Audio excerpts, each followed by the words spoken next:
Okay, so my question is about John 17, Yeah. 21 to 23. What about it? About the disciples being one with Jesus and the Father. Okay, what about it? What does that got to do with anything? What's your objection? Share your objection so people understand what you're saying. What's your objection? No, because like when you quote John 10:30, Muslims usually quote John 17, 21 to 23. Okay. What's the objection again? So when Christians quote John 10:30, Muslims usually try to quote John 17, 21 to 23 to disprove Jesus being God.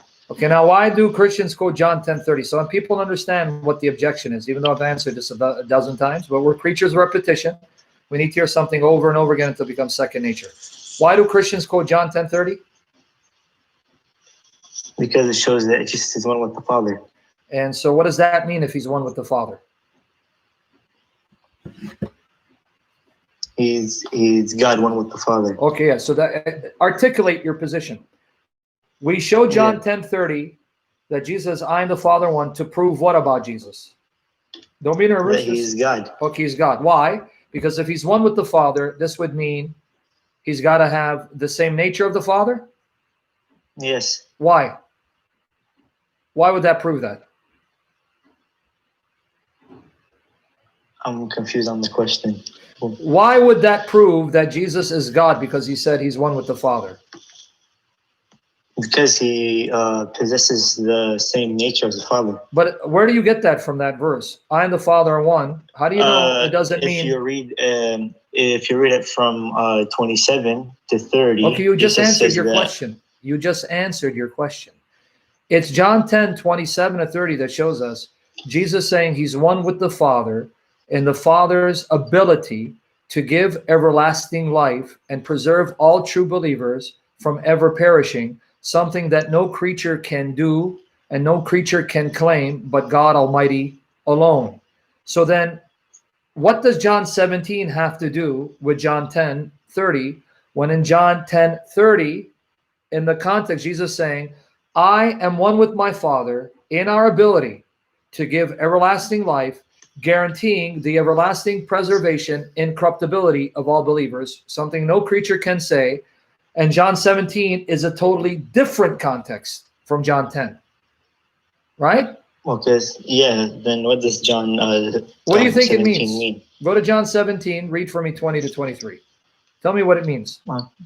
Okay, John 17. Was someone trying to hit on me in the comment section, proposing marriage? Which translation should I read? Which one do you typically use? I have the King James. All right. Is that the one you use? Yeah. Okay, go ahead. Whatever you use, use it with me. Whatever you are going to use with Muslims, use it with me. John 17, 20, 23. Okay, that they all may be one, as thou, Father, art in me, and I in thee, that they all also may be one in us, that the world may believe that thou hast sent me. Okay. So what kind of unity, oneness is he talking about here? And you stopped. I said read 20 to 23. So I don't know.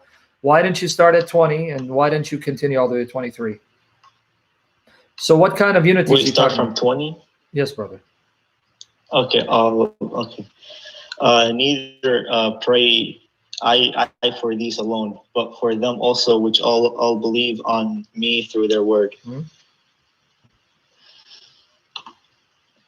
And then John 17:21 it says that they all may be one, as thou, Father, art in me and I in thee, that they also may be one in us, that the world may believe that thou hast sent me. Mm-hmm. And the glory which thou givest me, I have given them, that they may be one, even as we are one. I and them, and thou and me, that they may be perfect and one, and that the world may know that thou hast sent me, and has loved them as thou hast loved me. So Jesus is saying, the disciples and all who believe through their message, my prayer is that they will be perfectly united as one in union with us. So what kind of oneness is he talking about here? What's the oneness that Jesus is envisioning? for the believers? Think about it. What does he want? All believers who believe, he wants them to be one. In what sense? Through the belief. They're already believers through the belief. Why does he want them to be one? I don't know. No, you got to think about it, brother. This is class time. Because you're reading the Bible, you're reading it to understand it. So forget the Muslim. If you're reading John 17, you're not going to ask yourself what this means. You're just going to read over it. Well, because I don't get like what does the in us mean? That part. I'm confused on that part. Tell me, why is he focusing on in us when I said, what does it mean for them to be perfectly one? Tell me. What does it mean? Focus on the one. Why does he want them to be perfectly one? Is this talking about like relationship? You got it. Yeah. He wants them to be perfectly united in their love and fellowship with one another, and perfectly united in their love and fellowship with the Godhead. In us means in fellowship with us, in union with us, in communion with us.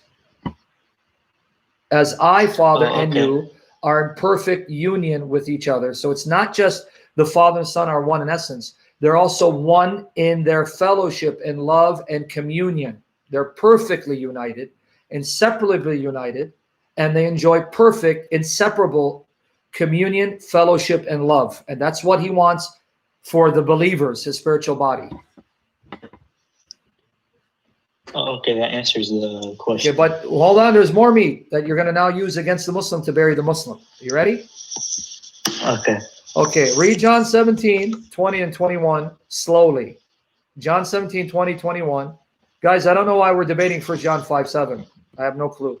But John 17, 20 to 21. Okay. Neither pray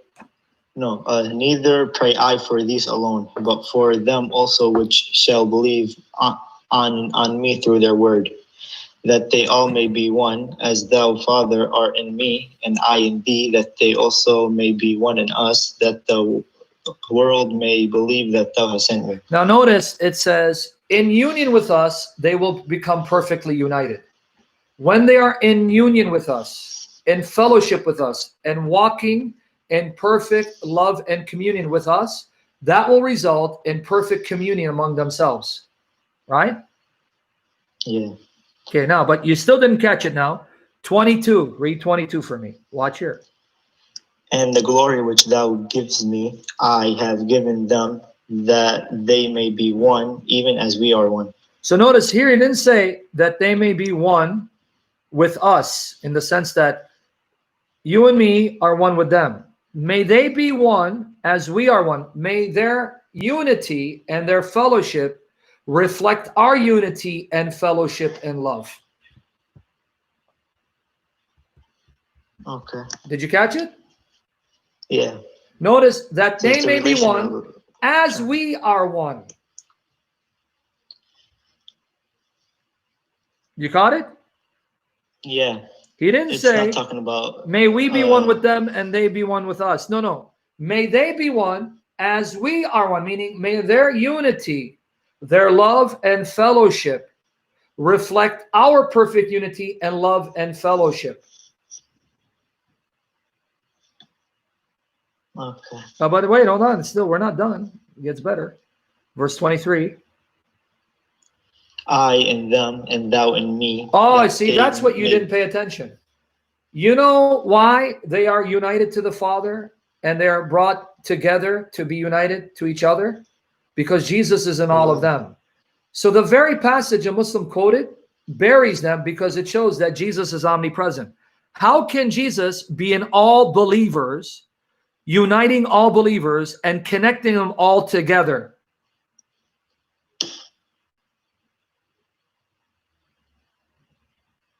I in them and thou in me, that they may be made perfect in one.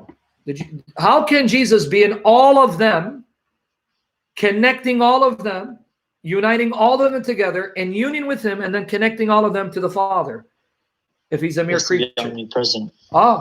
So the very passage they quoted against you buries them and proves that Jesus is claiming to be God, Almighty, one with the Father in essence and power. Okay. Did it sink in? You got it? Yeah. You sure? Because I don't know that the breathing hard. Like, what was that for? No, I was okay. So I have another thing about verse 22. Before you go to 22, sir. Before you go there, friend, did you understand all these points? Yes. You sure? Yes, I'm sure. So if I bring a Muslim and he brings that up, are you ready to respond to him? Sure. Okay. Now, the other thing that you dropped the ball on, when the Muslim quoted this saying to you, you say, well, thank you again, showing me Muhammad is the son of the devil and Antichrist. Because here, God is the Father and Jesus is the one who connects all believers together and brings them to perfect union with one another, with himself and the Father, showing Jesus is omnipresent, omniscient, omnipotent, because he must know who the believers are, and he must have the power and ability to gather them together and bring them in perfect union with one another, with himself and the Father. So thank you for destroying Islam. Okay. Okay, I have another question that's from me. It's about sure, it's for 22. You. How can Jesus give them the same glory that he had when this is the glory that belongs only to God? Gee, I've never heard that one. Is that the question? Yeah, because in Isaiah. Gee, I've never heard that one. Verse 8. Gee, I never heard that one. Jesus is going to give them the same glory the Father gave Jesus. And how can that be? Because, that's the glory of God. You can't give it to a creature. It's all for Jesus, right? See, how do I know you're going to ask me that question? I don't know. Am I scaring you? You're like, man, this dude is a prophet. He can read my minds. Right? You probably like deal with it. That's exactly. Because I've heard this question 50 million times. That's right. So here's the question. How could Jesus say, the glory you gave me, Father, I gave to them? I gave to them the glory you gave to me, when that's the glory that belongs to God alone. Well, very easy. Yeah. Who told you that there's only one type of glory that Jesus is referring to? Who told you there's only one kind of glory? Let me tell you that the glory that Jesus is giving them is not the glory that belongs to God alone. Let me prove that to you. Are you ready? Yeah. Okay, go to John 17, verse 5. But be excited. You're like scared, like, yeah, you're like a puppy. Okay. Yeah. John 17, verse 5. Yes.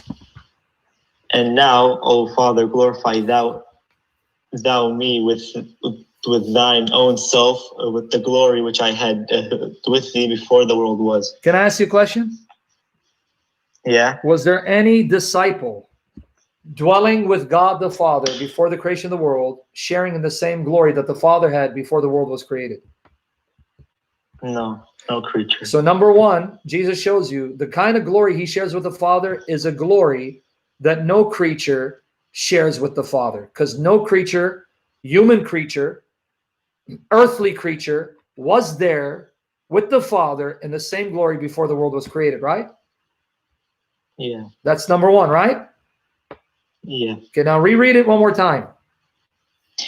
And now, O Father, glorify thou me with thine own self, with the glory which I had with thee before the world was. Okay, so pay attention. This is the glory that Jesus had before the world was created, and the glory he shared with the Father. Now go to John 17, 24.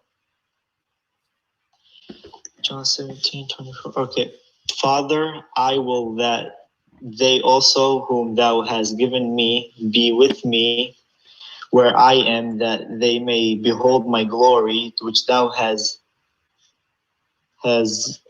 given me, for thou loved me before the foundation of the world. Okay, reread it one more time. John 17, 24. Father, I will that they also whom thou hast given me be with me where I am, that they may behold my glory, which thou hast given me, for thou lovest me before the foundation of the world. Okay, are you seeing the connection with verse 5? He says, you loved me before the foundation of the world, and I want them to see the glory you gave me because you loved me before the foundation of the world. So this glory is the same glory that he mentioned in verse 5, right? Yeah. Right? Are you making the connection? Everyone else. Jesus says in John 17:24, Father, I will that they also, whom thou hast given me, be with me where I am, that they may behold my glory, which thou hast given me, for you loved me before the foundation of the world. That directly ties in with John 17:5. And now, Father, glorify me together with thine own self, with the glory I had with you before the world was. So you see, John 17:24 and John 17:5 is referring to the same glory that Jesus had with the Father before the world was created. And before the world was created, the Father was loving the Son, right? Yes. Okay, but you didn't read John 17:24 carefully. Guys, pay attention so you can learn. John 17:24, one more time, read it. Father, I will that they also, whom thou hast given me, be with me where I am, that they may behold my glory, which thou hast given me, for thou lovest me before the foundation of the world. Did you catch it? They will only behold the glory that Jesus had with the Father. They won't share in it. Oh, okay. See, now the light switch went on, right? Yeah. Now, Father, I want those that you've given me to be with me where I am, to see my glory, the glory you gave me. Notice they'll behold that glory, but they don't share in that glory. Yeah. Did you catch it? Yes, they behold it. They don't like possess it. That's the glory Jesus had with the Father before the world was created, which the Father will then give back to the Son, because he loves the Son and has been loving the Son from before the world, which the disciples will see but not share in.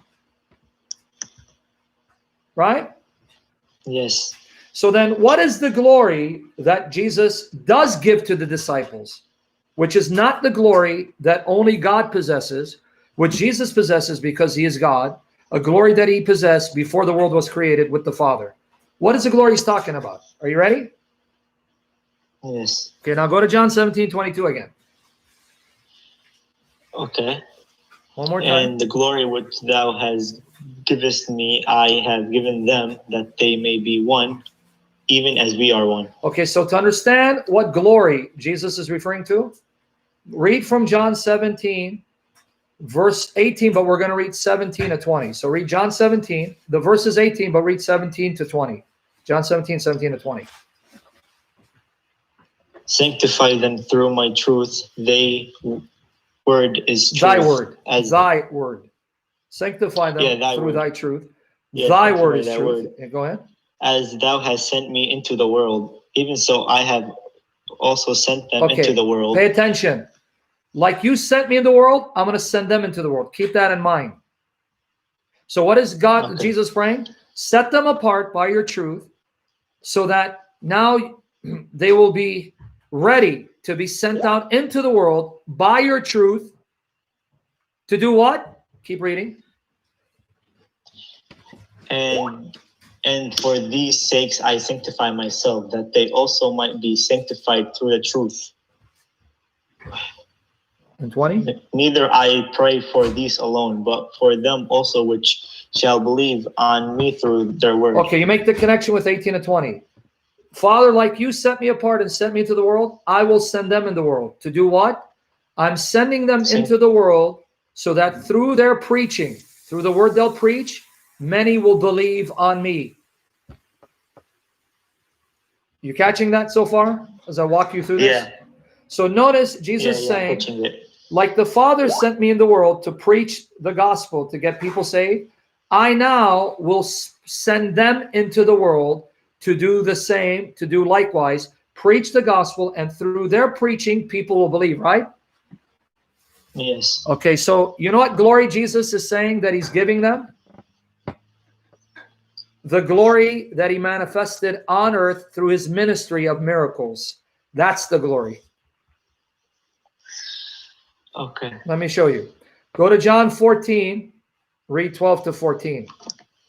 The glory that he's giving them is the glory Jesus revealed on earth through his ministry of miracles, which now they will do. You said John 14, verse 12 to 14. Read slowly. John 14, 12 to 14.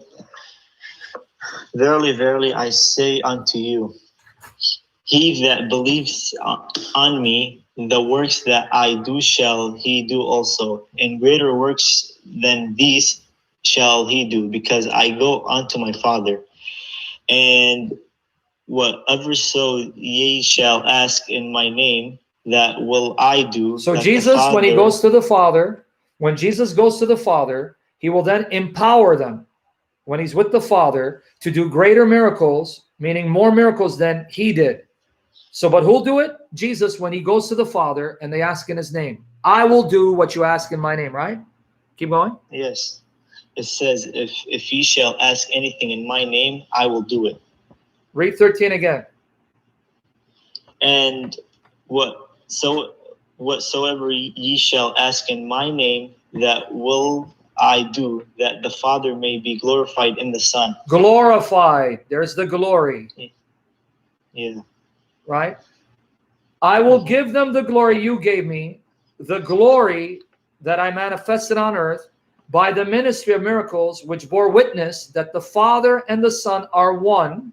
And so now that glory of ministry, where the disciples will do miracles by the power of Jesus, which will then bring glory to the Father and Son through them. That's the glory he's giving them. Right? Yes. So let me show you that the glory that Jesus is giving them is the glory that he manifested on earth, which now they will manifest through the ministry they do, the ministry that Jesus began, but now will continue through them. Okay, now go to John 2:11. When Jesus turned water into the wine, the first miracle. John 2:11. What does that say? I'm getting to it. Everyone else learning and paying attention, following along, or are you guys asleep and bored? John 2:11. 2:11. Okay. Verily, verily, I say unto thee, we speak that John that 2:11. John 2:11. Don't go to 3:11. 3 doesn't look like 2, sir. You're reading John 3:11. Oh wait, my bad. Okay, it ain't my bad. It ain't Timmy's bad. It ain't Joey's bad. John 2:11. Okay, this is the beginning of miracles that Jesus in Cana of Galilee and manifested forth his glory, and his disciples believed on him. Okay, wait, read it again. John 2:11, one more time. This beginning of miracles did Jesus in Cana of Galilee and manifested forth his glory, and his disciples believed on him. So Jesus already had a glory on earth, right? Other than the glory that the Father gave back to him, right? Yes. So everyone's seeing there's different types of glories. Jesus already had a glory on earth, but the glory that he had with the Father, that he didn't have while he was on earth, he set it aside, and he got it back again when he went to the Father. Right? Oh, okay. Well, so it's a different glory, basically. You're now it's sinking. Well, what do you think? Yeah. Did Jesus not say in John 17:5, and now, Father, glorify me together with yourself with the glory I had with you before the world was? Meaning he didn't have it when he's on earth, right? Yeah. And then John 17:24, that's the glory that the disciples will see but will not share in, right? Yes. But wait, it says he already had a glory on earth. That's a different glory. Yeah. What glory did he have on earth? The glory of the miracles that he did, the physical miracles, was a type of glory that revealed who Jesus truly was. Right? Yes. Now go to John 11, verses 1 and 4. Again, this is now the miracle of Lazarus' resurrection. John 11, verses 1 and 4. Pay attention to verse 4. John 11 verse 4. When Jesus heard that, he said, this sickness is not upon John death, 11, verses 1 to 4. You're killing me, dude. Why do you skip verses? Oh, Stuck for Allah. John 11, verses 1 to 4. Okay, now a certain man was sick named Lazarus of Bethany, the town of Mary and her sister Martha. It was that Mary which anointed the Lord with ointment and wiped his feet with John 11, verses 1 to 4. And you keep reading because you're reading too. And I'm proud of you. See, I just want to make sure you're paying attention. Keep reading, brother. Good man. See? Okay. I rattled you now. Now you're focused, right? Because you thought I was going to say you're wrong. Because, okay, you're reading verse 2. Therefore her sister sent unto him, saying, Lord, behold, he whom thou lovest is sick. When Jesus heard that, he said, this sickness is not unto death, but for the glory of God, that the Son of God might be glorified thereby. Therapy. Thereby. Yeah, Not yeah, what? thereby. See? You said thereby. therapy, right? So you're saying I need therapy, huh? Not the thereby. Oh, therapy, huh? Hint, hint, Sam, you need Not therapy. thereby. Okay, anyway. What did Jesus say in verse 4? Read it one more time. Verse 4, when Jesus heard that, he said, the sickness is not unto death, but for the glory of God, that the Son of God might be glorified thereby. Did you see the miracle of Lazarus' resurrection is a glory that Jesus is manifesting on earth, right? Yes, it's the miracles, right? Okay, so did Jesus have a glory on earth? Yeah, he had a glory on earth. And that glory was connected to what? The glory he had No. with the Father. The glory that Jesus had on earth was connected with what? Oh, the glory with the disciples. Yeah, the glory that Jesus had on earth was connected with what? The glory that was given to the disciples. What is that glory? The glory of the miracles. Thank you, brother. You restored my hope in humanity. The glory that he had on his earth is connected with what? Not with who, with what? The glory is connected with the miracles. Thank you, sir. That he's doing. I'm about to kiss your head. You've been chasing me for 3 weeks to get an answer. And now you're trying to punish me by answering at your own slow pace so that you can slowly simmer me. All right. The glory that Jesus had on earth was connected with what? The glory with the miracles. And what is the glory that Jesus is going to give to the disciples? The glory of the miracles that he's doing, so that they're going to do it. Behold it. And how do we know? Because if you read from John 17:18 to 22, you're going to see, like you sent me into the world, I send them in the world. And all will believe through their words. So that's what he's talking about. That's the glory you gave me, I gave them to carry on that glorious work on earth. So by the power of the miracles, that will bring witness and confirmation that you, Father, and I are one. Right? Yes. Now, John 11, same chapter, verses 11 to 14. 11, 14, okay. We're almost done. These things said he and the Father, that he saith unto them, our friend Lazarus sleepeth, but I go that I may awaken him out of sleep. Then said his disciples, Lord, if he sleep, he shall do well. See, just like you and me are slow in getting stuff, they were slow too, right? Yeah. See, so you're in good company. The disciples are slow, like you're slow and I'm slow. So see, it's okay, right? See, Jesus saying he's asleep. So, okay, he's asleep, he'll wake up. Why are we going to travel 2 days to go wake him up? Come on. What? Now, if it was me, and they said that to me after saying that, I'd be looking at one of the rocks. And one of those rocks, I would have to name Timmy. Timmy, you're my Timmy. But anyway, go ahead, read it. Keep reading. So then what did Jesus say? Okay. How about Jesus speak of his death, but they that thought that he had spoken of taking of rest and sleep. Then Jesus said unto them plainly, Lazarus is dead. Yeah. I'm about to die by the time you finish this verse, because it takes like 5 hours. I'm about to die too, bro, and it ain't gonna be sleeping. Keep going, dude. I said all the way to 14. You know I'm about to die in your hands, right? And the problem is you can't resurrect me. And wait, I just read 14. Okay, then read it again, because the way you're reading, I don't know where you're at anymore. You're killing me. Okay, read one more time. Read one more time, bro. We're both. You're killing me. I'm Start all killing over you. again? Slow simmer, dude. Go ahead.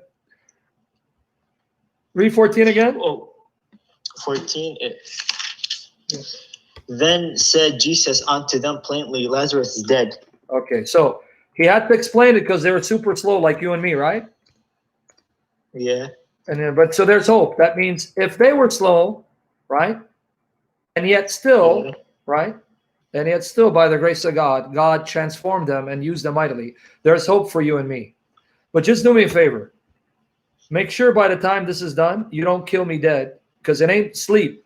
I'm not going to go to sleep. You're going to put me to death, because I don't think you can resurrect me. Now, with that said, read John 11:39. John 11:39.